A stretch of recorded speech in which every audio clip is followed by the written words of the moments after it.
โกศลติปรึกษาเจ้าคณะภาค7วัดศรีโสดาซึ่งเฮาอยู่120 ปีซึ่งปีนี้หลวงพ่อย่างเข้า82อย่างน้อยก็เต่าพระเดชพระคุณหลวงพ่อวันนี้ญาติโยมทั้งหลายเฮาจะได้ร่วมบุญใหญ่โยมคนใดใครได้บุญพระเดชพระคุณหลวงปู่พระพรหมมงคลวัด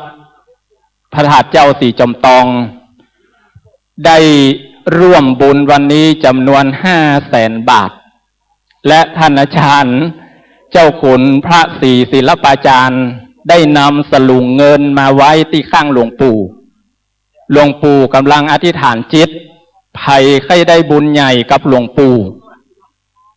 พอจะออกจากวัดไปโยมมาช่วยกัน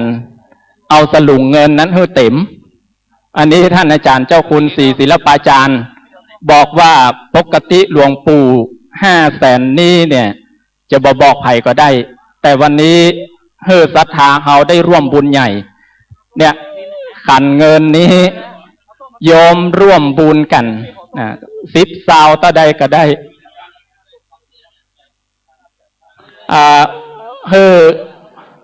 เดี๋ยวก่อนตอนโยมออกไปก็ร่วมกันจันคิรินโยมจกอธิษฐานไว้ก่อนในคณะนี้พระเดชพระคุณหลวงปู่จะได้อธิษฐานจิตโดยได้ถวายกับพระเดชพระคุณหลวงพ่อพระเทพปริยัติในฐานะเป็นลูกศิษย์ของหลวงปู่วัดบุพารามมอบเป็นระเบียบนอกจากนั้นหลังเลิกแล้วใครจะก็หอมได้ทำไมเดียวกันแล้วไงมันสนุกมากไปก่อนติดที่ไหนไม่ใช่จะสบายเลยครับในบัดนี้นะครับญาติโยมจะเป็นลูกเต้นเนอร์รอรับพรร่วมกับหลวงปู่ก่อนกับในโอกาสนี้พระเดชพระคุณหลวงปู่พระพรหมมงคลจะได้น้อมอธิษฐานจิตถวายปัจจัย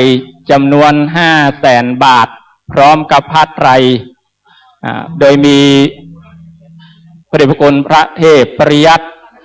เจ้าคณะจังหวัดเชียงใหม่เป็นตัวแทนคณะสงฆ์ตัวแทนลูกศิษย์ลูกหาของวัดบุพารามได้เป็นผู้รับมอบจากพระเดชพระคุณหลวงปู่พระพรหมมงคลพอเสร็จแล้วหลวงปู่พระพรหมมงคลอธิษฐานจิตส่วนโยมจะร่วมบุญกับหลวงปู่ก็ก้อยทีหลังนะเพราะว่าพระเดชพระคุณหลวงพ่อพระเทพสิงหาวราจารย์ว่าเขาจะมีบำเพ็ญกุศลแห่ง3 คืนวันนี้มันจะค่ำญาติโยมจะได้ไปเตรียมตัวที่จะมาฟังเทศน์ครับเพราะว่าในค่ำคืนนี้เวลาประมาณ20 ทุ่มเป็นต้นไปก็จะมีการแสดงพระธรรมเทศนาแล้วก็สวดพระวิธรรมฉะนั้นก็ขอใจเสียงนี้ประชาสัมพันธ์กราบนิมนต์แล้วก็เจริญจวนกับบรรดาพุทธศาสนิกชนทั้งหลายตั้งแต่วันที่25จนถึงวันที่27เป็นทุกคืนเวลา20 ทุ่มเป็นต้นไปมีการแสดงพระธรรมเทศนาแล้วก็สวดอภิธรรมซึ่งในค่ำคืนวันนี้ก่อนที่จะประชาสัมพันธ์รถนิสสันสีเทาดำเชียงใหม่กส2053ทางนี้จราจรบอกว่าช่วยย้ายรถตัวยเจ้าของรถนิสสันสีเทาดำเชียงใหม่กส2053เจริญพรไปที่รถโดยเด้อซึ่งในค่ำคืนนี้นั้นทางเจ้าภาพได้รับความเมตตาจากพระเดชพระคุณหลวงพ่อพระพรหมเสนาบดีเจ้าคณะภาค7เป็นองค์แสดงพระธรรมเทศนา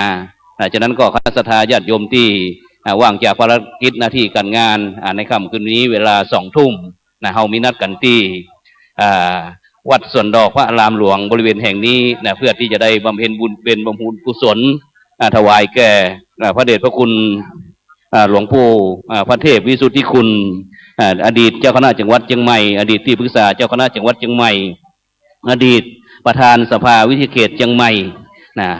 ซึ่งวันนี้นั้นก็จะมีคณะสงฆ์จังหวัดเชียงใหม่ร่วมเป็นเจ้าภาพก็มีคณะสงฆ์อำเภอแม่ริมคณะสงฆ์อำเภอเชียงดาว คณะสงฆ์อำเภอแม่แตงคณะสงฆ์อำเภอป้าว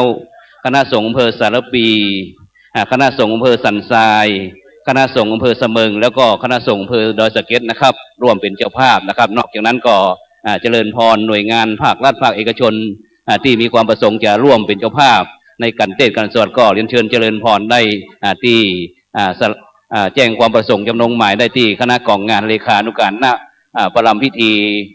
พระราชทานเพลิงศพพระเดชพระคุณหลวงปู่นะครับพระเทพวิสุทธิคุณนวสันต์ดอกได้แล้วก็ในวันที่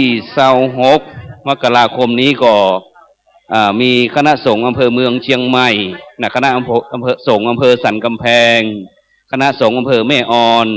คณะสงฆ์อำเภอห่างดง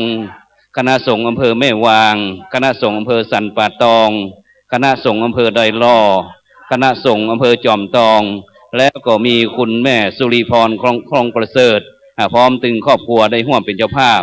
ได้กราบราธนาพระเดชพระคุณหลวงพ่อพระมหาโพธิวงศาจารย์ราชบัณฑิตวัดราชโอรสารามจากกรุงเทพมหานครเป็นองค์แสดงพระธรรมเทศนาหลังจากนั้นท่านทั้งหลายที่มีความปรารถนาที่อยากจะได้รับธรรมโอสถในงานพระราชทานเพลิงศพของพระเดชพระคุณหลวงปู่พระวิสุทธิวงศ์พระเทพวิสุทธิคุณก็เรียนเชิญเจริญพรได้